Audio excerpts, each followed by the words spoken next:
Hello guys, welcome back to the channel for a new Databricks video. Today we are going to have an introduction to Data Build tool, also known as DBT.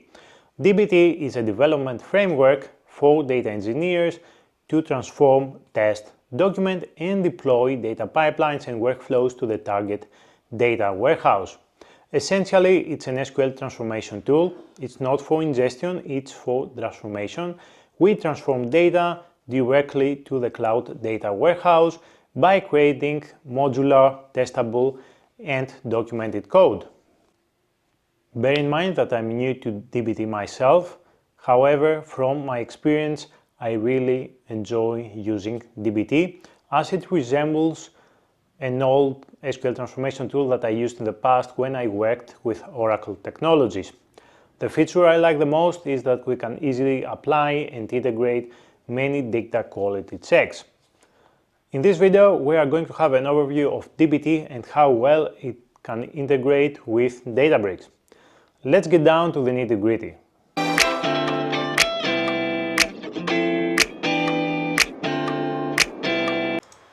Okay guys, so let's see what the documentation says about Data Build tool.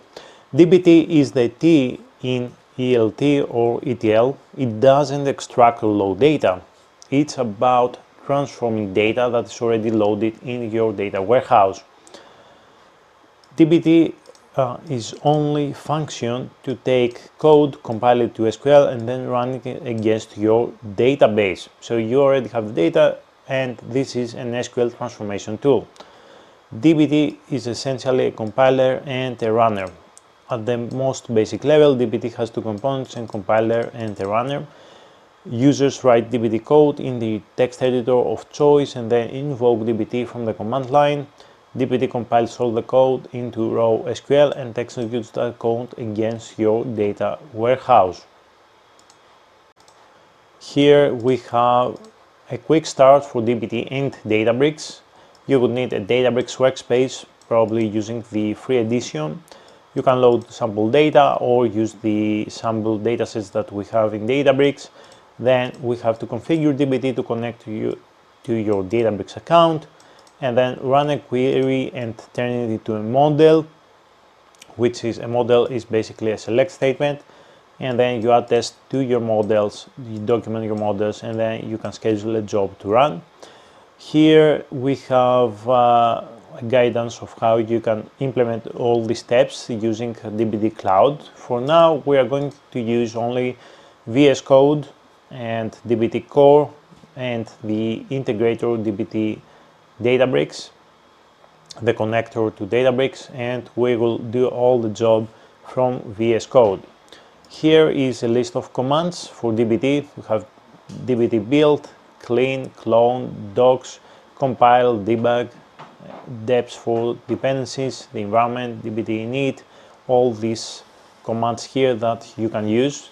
Today we will see some of them. It's a basic introduction. So let's go into our workspace.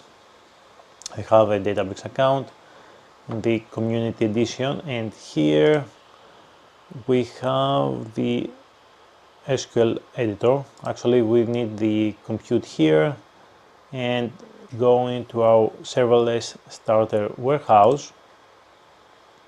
And you see we have under connection details, we have all this information, the server host name, the HTTP path, and this is and here if you see for the integrators we have DBT. If you click here, you can see in the YAML file how it is to configure that in the profiles YAML, and you have to generate a new token. Before we get into this, let's move to VS Code.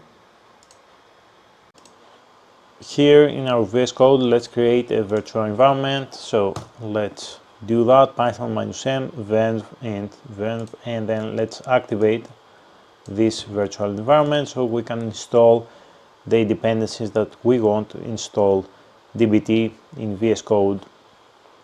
And let's see, give it a second. Let's activate our environment now, and then let's pip install DBT does Databricks and DBT Core. We will need both of them. DBT does Databricks is the connector to the Databricks account. DBT Core is for the DBT Core and to create DBT projects. So let's do that. Now let's run DBT init to initialize a DBT project, and here you will see that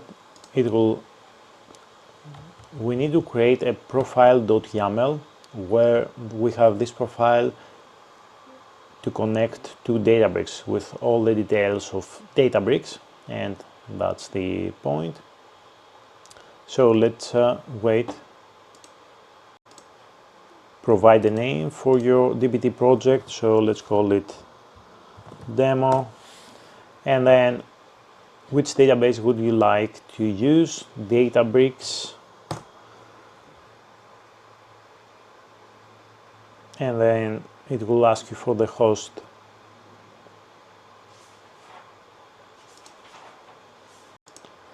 As you can see, it will ask you for the host in the SQL endpoint and the personal access token. So let's move to Databricks. And here we have server host name, so you have to copy that, then HTTP path, and then personal access token. So you can create a personal access token here, so copy, or you can use DBT here and then generate a personal access token. So copy that, you will need it, copy it into your notepad. Let's provide the host now, then the HTTP path, so let me copy and paste that, and then the personal access token that we generated, so let me copy and paste. First we need to hit enter for one, use access token, and now paste your access token, and then use Unity Catalog, or if you want, there is an option not to use Unity Catalog. Let's go with one, and the catalog is workspace, the default catalog that we have, and you can define the schema here. The default schema, we can override this configuration later on if we want, but let's call the schema demo. Threads, it's how many models you can run in parallel, let's say 5 just for now. And here in this path you will see the profiles.yaml and all the information in order to connect to Databricks. So if you, let's see what we have here. We have DBT demo outputs catalog. As you can see, we have workspace, the host, the HTTP path, the schema, the default schema, the threads, etc., etc., target, dev, and then all these things here.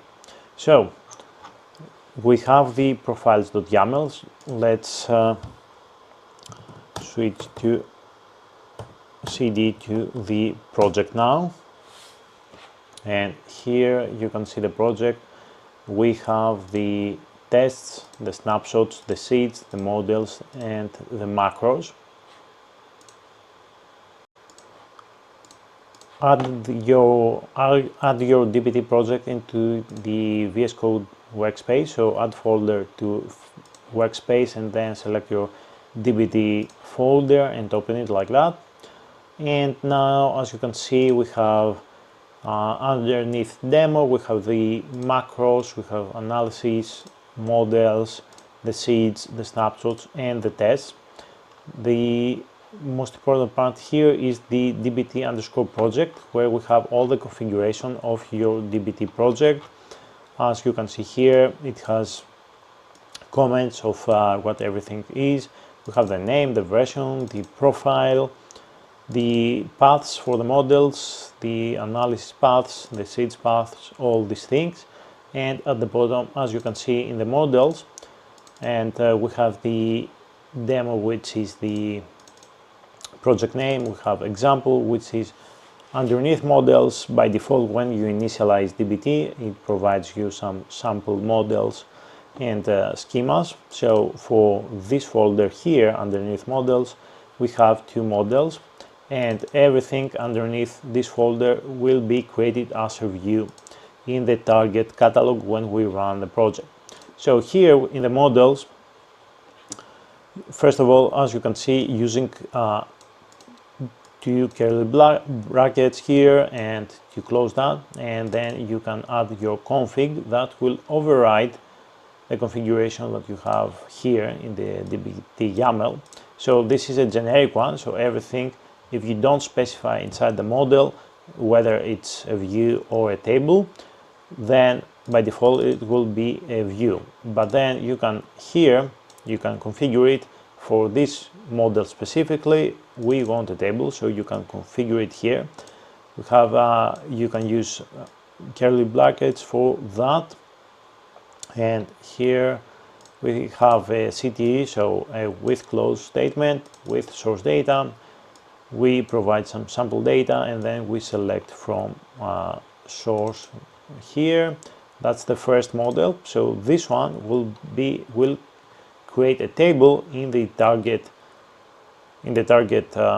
schema that we have in Databricks workspace. And this is a second model, and here it gives you an example of how to reference another model, because here you create some sample data, but then in the second model you want to refer to your first one. So as you can see, we used brackets again, and then the ref function to select from other models, which here it points to the first one, to this one. And then we add a where close statement, etc., etc. You can do whatever you want here. And then we have a YAML, which it always starts from version 2, and for DBT I mean. And then the models here, we have the name of the model, the description, we define the columns, we can define the tests, and then we have so here ID column, and here we have in the second DBT we have ID again, description, and data quality checks whether this is unique and not null. So in order to, first of all, to see that everything is working properly in your project, type dbt and debug, and in theory everything should be working fine. Let it run. Okay, everything is valid, that's fine. Now we can do a dbt compile, which is exactly the same as dbt run, but if you execute dbt run, it will also push the models to your target data warehouse. But let's run dbt compile first.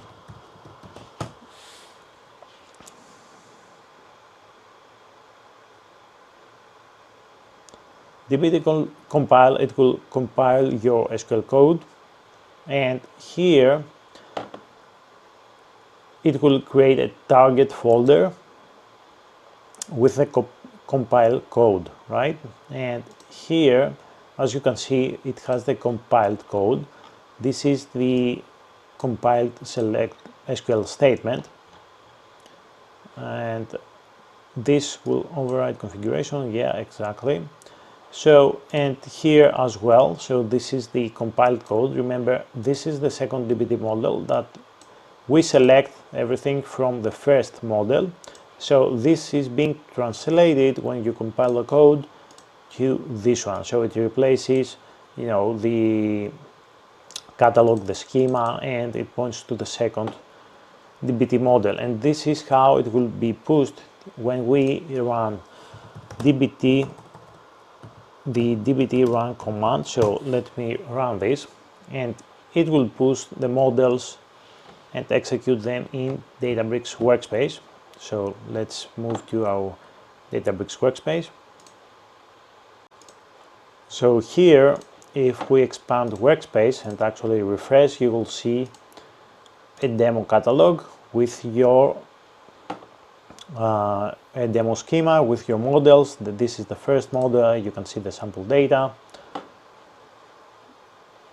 here, and the second model you will see this data here, and everything looks great here. Now let's move back to VS Code. Now the second thing that we're going to check, that now that we have custom models, and this is how simple it is to actually create models using DBT and perform data quality checks and transformations. Now let's see, for the data quality check we have to use the DBT test command, and it will execute these data quality checks that we have defined in the YAML. So as you can see here, the ID should be unique and it should not be empty, and here the same.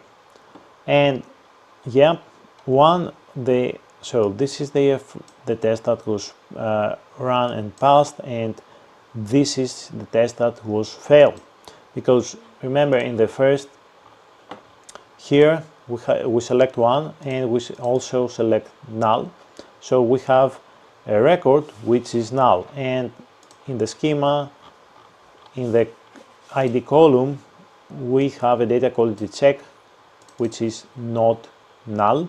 So this check was not passed here, and you will see exactly which check it is here. As you can see, 1 out of 4 fail, not null, my first DBT model ID. So you have all this information which data quality check failed.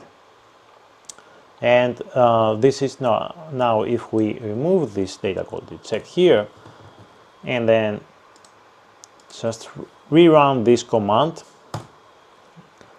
everything should be fine. We should pass all the other tests. Let's see.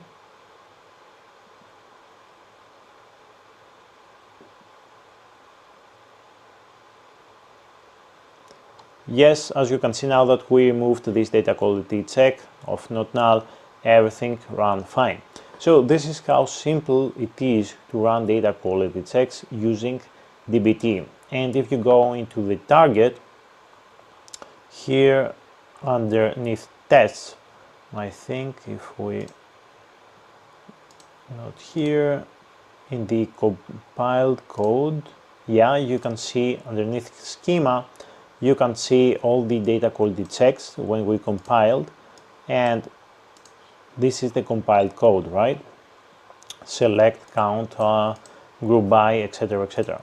So all this code here is coming from this YAML where we define the tests here, which for unique IDs and not null IDs, and then these tags here for tests.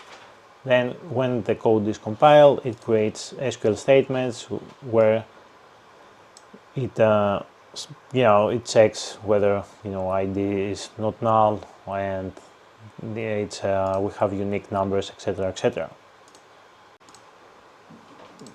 The next thing we're going to do is to make sure that we have the dependencies that we want in the project. So on the project level, just create here. So here, let's create a new file called packages.yaml, and let me paste this here. We want packages, and then the package, we specify the package that we want to install as dependency and the version.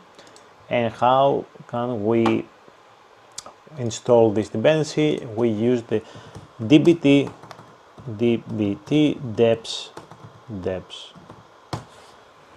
stands for dependencies, to install this DBT utils dependency.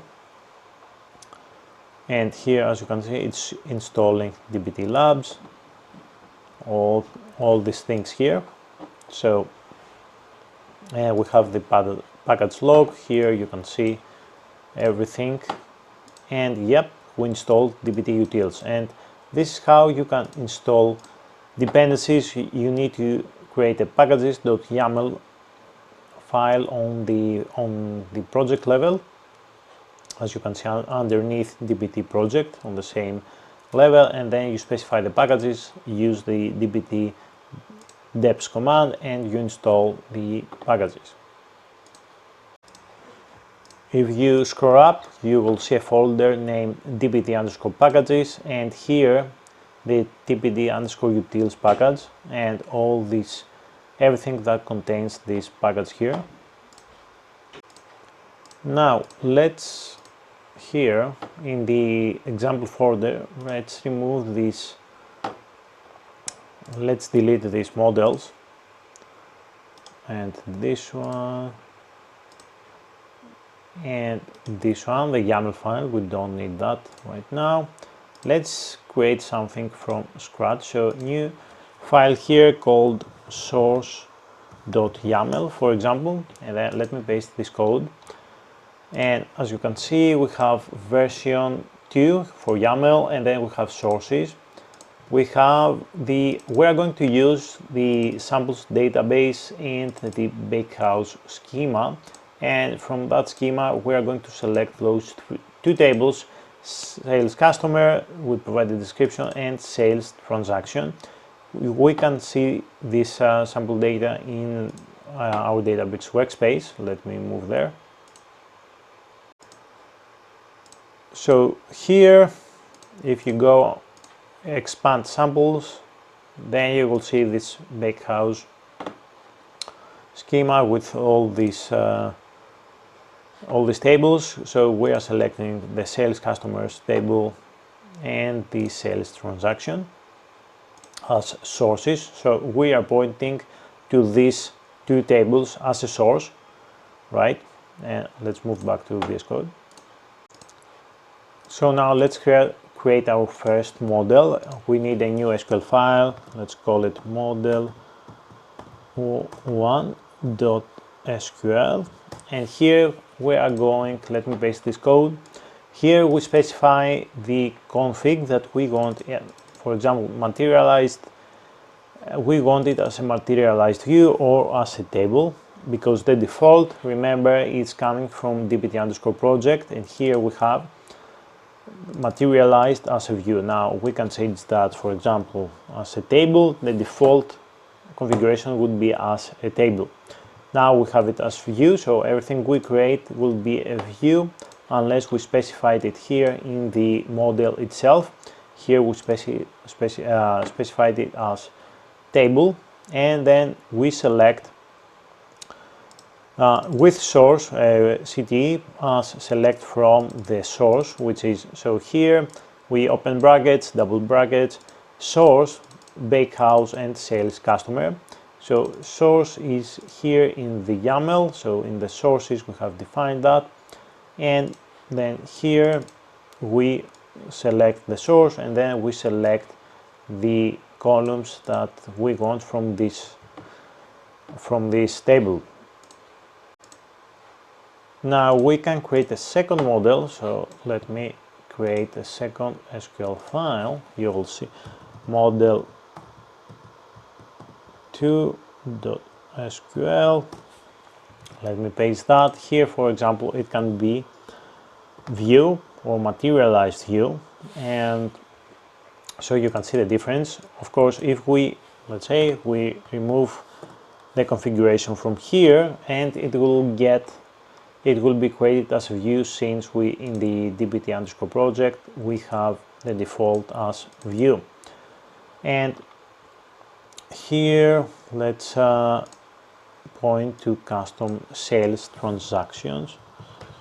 Remember, we have another table as well underneath sources. So I think we have product,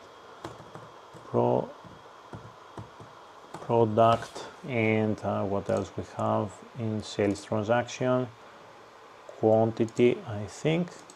Let me copy that, and quantity. For example, here sales transaction, again we have defined the sources here, as you can see, sales transaction, and here again as sales transaction.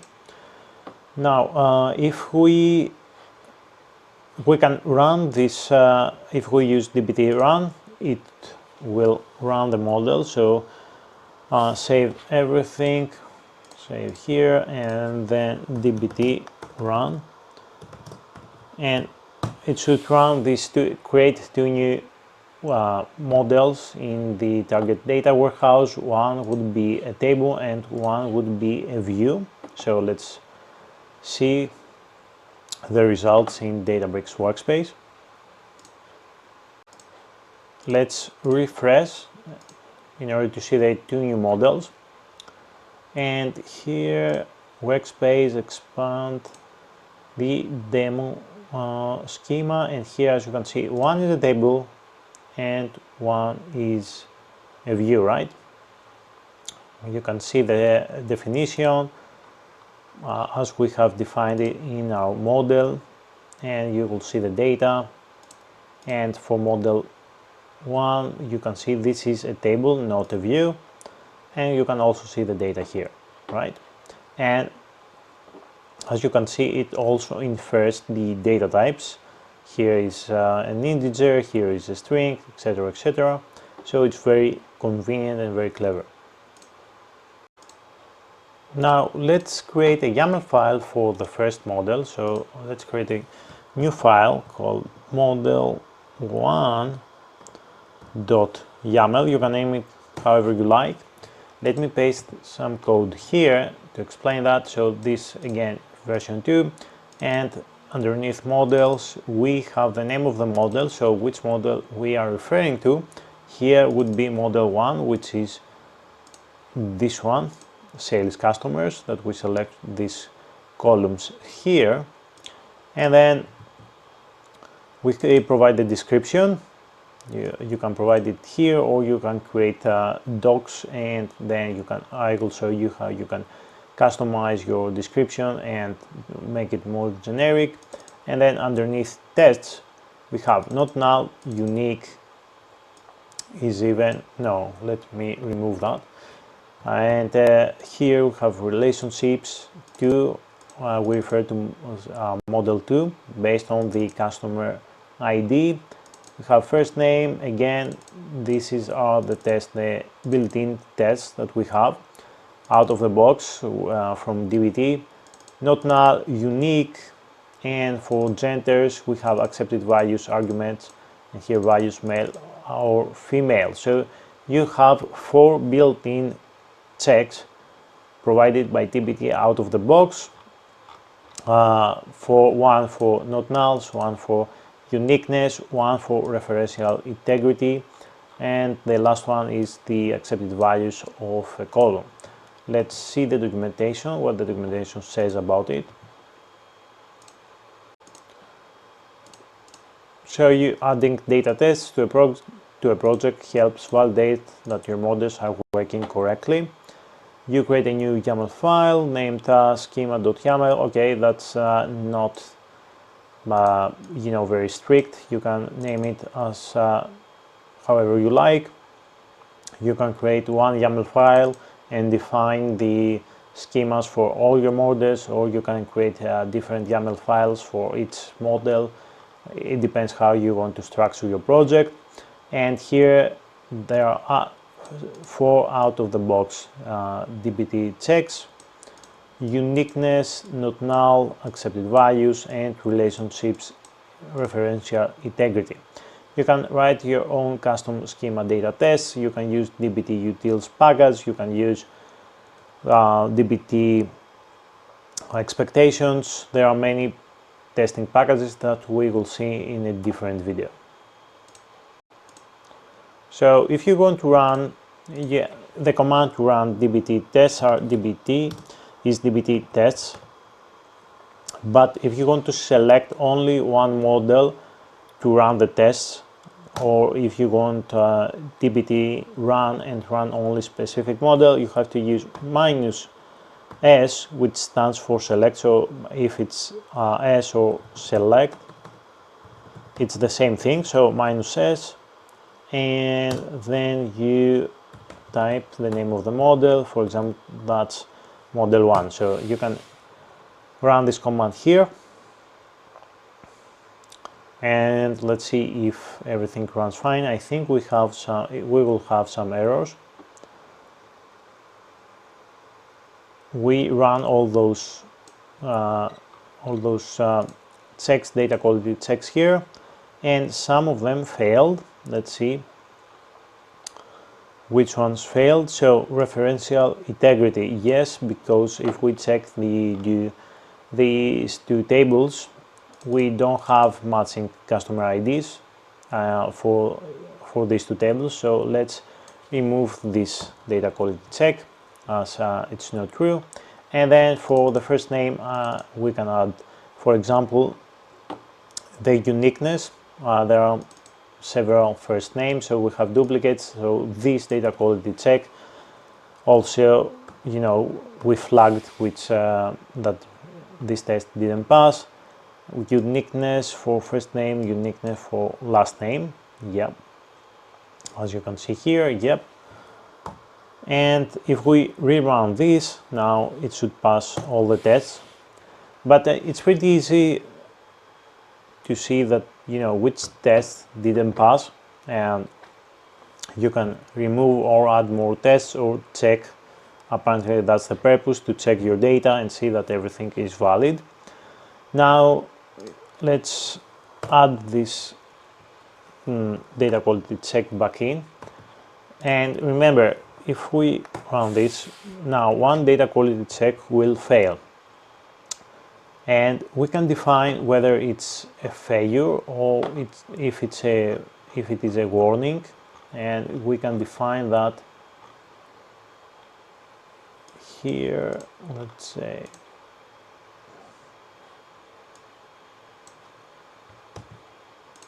here we have one failure, right, for the uniqueness of last name. So if we want not to be flagged as a failure, and let's say it's a warning, so some of them can be warnings and not failures. If we go into DBT_project in the YAML, we can add this test tag, which refers to the tests, and then the demo, which is the project, and then plus severity, and this is warn.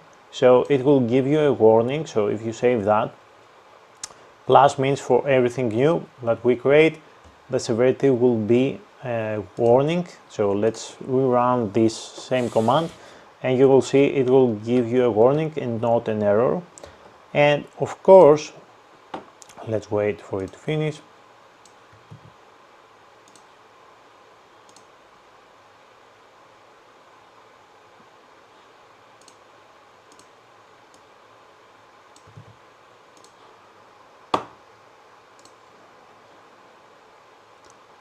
Here you will see a warning.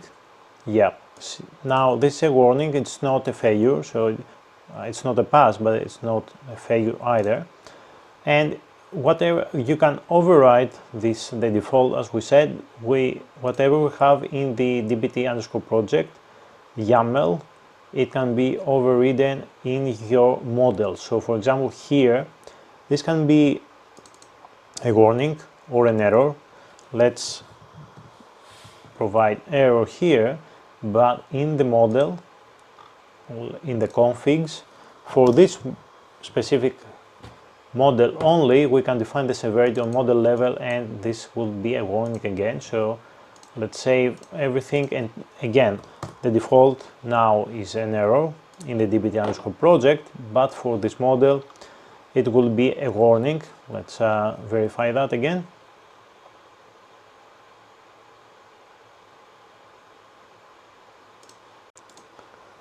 So as you can see, then now it's not a warning, it's a failure.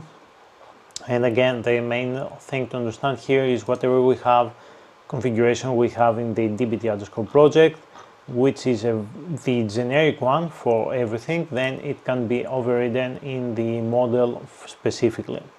Now let's see the macros. So let's create a macro here. So you can see we have a macros folder, and let's create a new file, demo macro model 1, for example, I don't know, 1.sql, and here let me type this code. As you can see, it's this is bracket and then percentage, which means this is a function.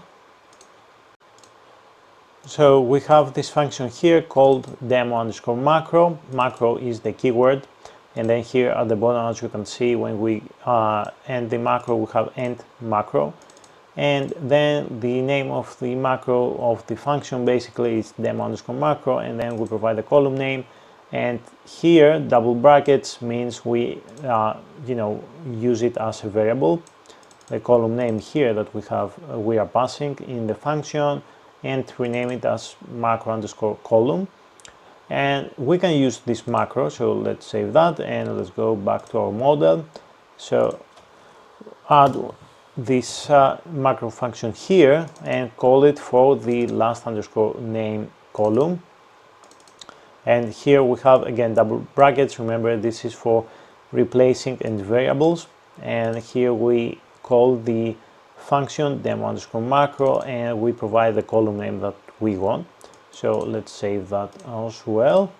And now if we run dbt run, let's go dbt run, and we will have one more column, extra column in the model, right? Let's let it run. Back into your Databricks workspace, if you refresh, sometimes you have to refresh the whole page, not only the catalog, but here underneath demo and model 1 you will see a new column called macro column. And basically macros are functions, common functions, and we pass parameters, and we can use them in SQL. Moving on, we have this seeds folder, which is for CSV files, to load CSV files. So let me actually add the CSV file here.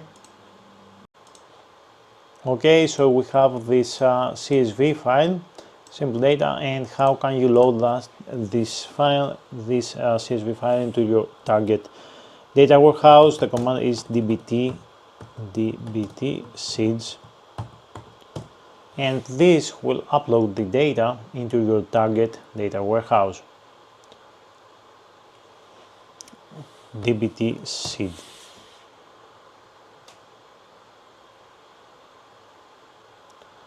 Yep, let's wait. And let's see what we have in the Databricks workspace. Let's refresh here. And as you can see, we have this data table. This is created by default as a table because this is how we have the default configurations for everything new. And here you can see the CSV file, and again it inferred the data types, which is amazing, right? So integer, double, etc., and timestamp. Now let's see something else. So let's create a new model called I don't know, model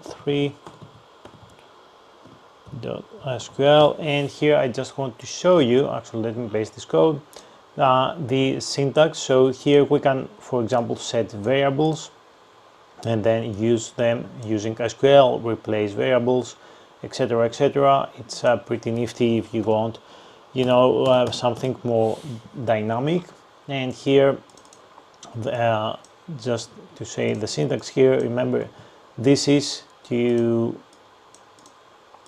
for functions, right? Like the one we created in the macros, bracket and percentage. Then here set, we have a list with the column names, for example, and then in the select statement we use for item in list 1, and then item, and if it's not the last run, then add comma, and if this is the last one, then we don't put comma, and then end for the tags here, and then double brackets for the source.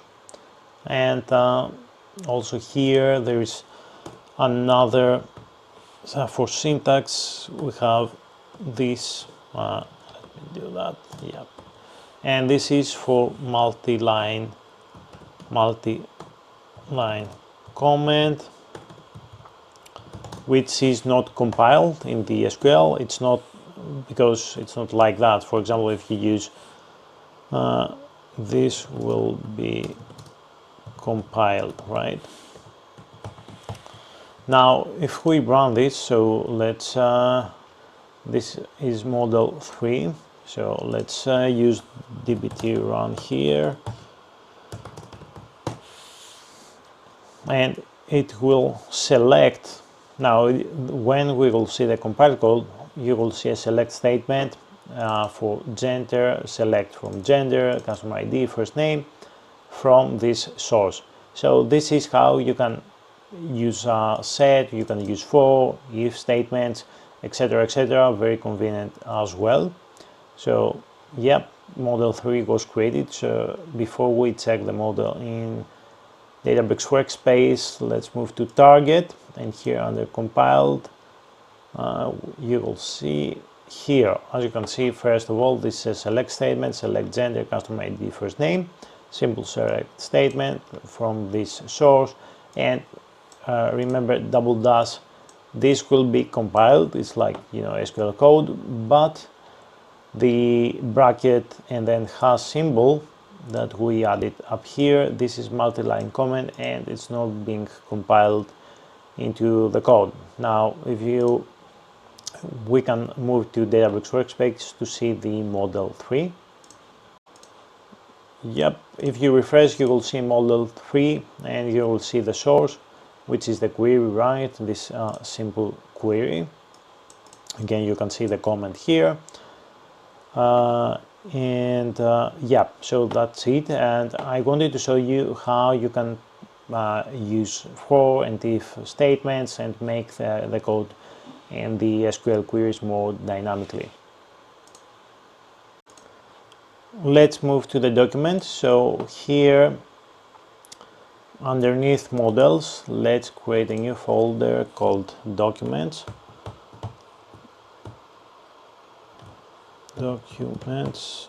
And then inside this folder, let's create a new file called doc, for example, demo.md,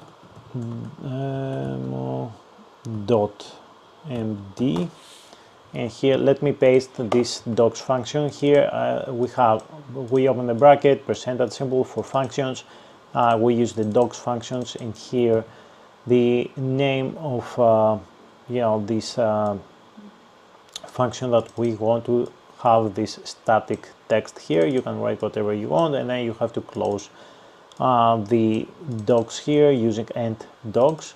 And then if you, for example, you can use this static text to multiple places in the DBT project. For example, here instead of using description your last name, you can use this static text, and you can replace it in many, you can place it in many different points inside the DBT project, and you don't have to write it again and again. So that's also one way to, you know, eliminate, minimize code. Then we have the tags. So if you go into your DBT project here, you can add plus tags and define the tag here for the generic ones. Also you can define it again, as we said, in, for example, the model 1. So also here you can use tags, right, and specify the tag here for this model, and then you can run the model based on tags. So DBT run select tag and then, for example, demo tag, etc., and it will run the models with those tags. Also very useful, maybe when you have lots of models, you can add tags and run only the tagged ones. And here, as you can see, demo doc here. Now there is one more folder here which is called snapshots, and it's for slowly changing the dimension of type 2. I will create a separate video for this one because that's a big one and a lot more technical. This is just an overview of everything that you can do with DBT, initial overview basically. Now let's say there is one more functionality which is for the docs. So if you want to generate documentation, this is pretty easy with DBT. You use DBT docs generate and it will generate the documentation for you. Nobody likes writing documentation, so here another thing you can do. Okay, so we have an error here for the function I showed you, depends on doc demo comment, which was not found. So underneath documents, yeah, let me rename that.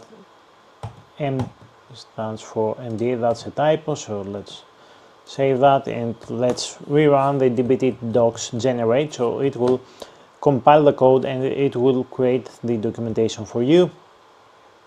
And let's see, built-in catalog, and it should be build this catalog.json, and here it will have everything for, you know, the data types, the columns, etc. So if you go into target, you will see the catalog.json, and here it will have, you know, all the columns, the data types, comments, descriptions, everything, and here it will have the index.html. So what you can do here is type dbt.serve, if I remember correctly.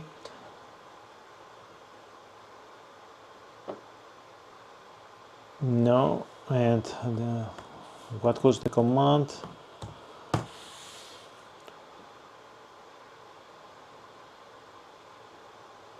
Run build. It was somewhere here, somewhere.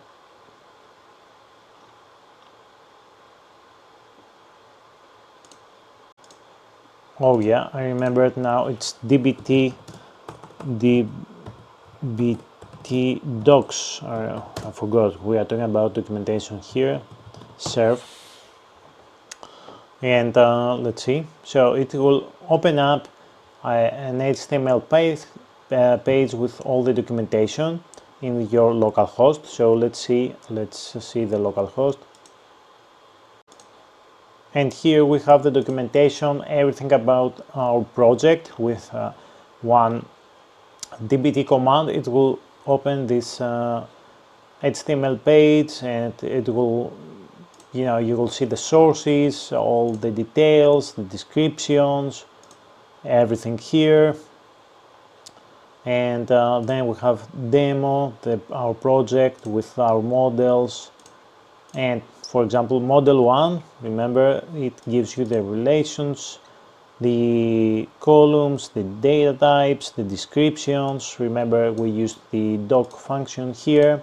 This is a generic document. All these kind of things referenced by. We have the depends on, the code, the actual code. So it has all these things, which is pretty nifty because now you don't have to write the documentation yourself. It's with all this metadata, it creates an HTML page with all the descriptions and the necessary things. Also, you can use this lineage, which is extremely useful as well to see all the source and the dependencies, all these kind of things. This is it for today, guys. I hope you enjoyed the video. That was an overview of DBT, basic things, basic functionality that DBT offers, and how to deploy to your Databricks workspace. If you like the video, please click the like button, subscribe to the channel, leave a comment, and I will see you in the next one. Thank you.